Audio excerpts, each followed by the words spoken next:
ustozlarimiz ko'p mashqlar qilishadi. Mashqlar deganimiz, misol uchun, og'izni katta ochib, xuddi esnaganday qilib yoki tilini tashqariga chiqarishlar.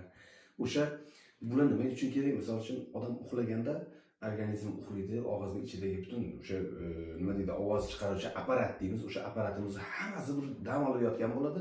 Og'izni katta ochish va o'sha rezonatorlarni, yana tilni tashqariga chiqarib katta bir ochib nima qilib olishlar, ayniqsa ularni uyg'otadi.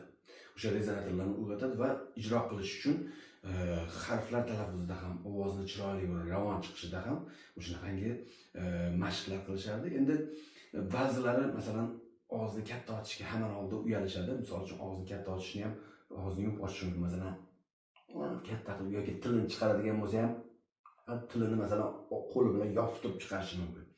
Keyin harflarning talaffuzida ham misol uchun deb masalan o'sha avj pardalari ishlayaptimi, ishlamayaptimi, o'shalarni sezish uchun qilib o'zini ovozining ichida masalan og'izni yumib turib uradi. O'sha yuqori pardasi ishlayapti demak. Ha, bo'ldi. Agar ozgina bir ikkita ashula aytsam, yuqori pardalar ham ishlab ketadi.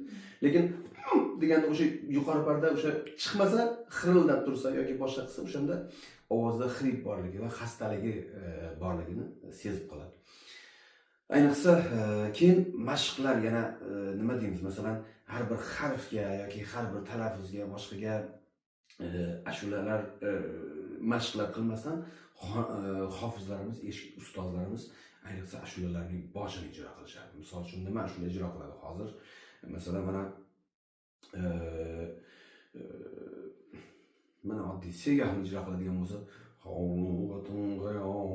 pastdan ijro qilib turadi. Misol uchun, o'zi reda aytadi, lekin pastdagi masalan ladan, so'ldan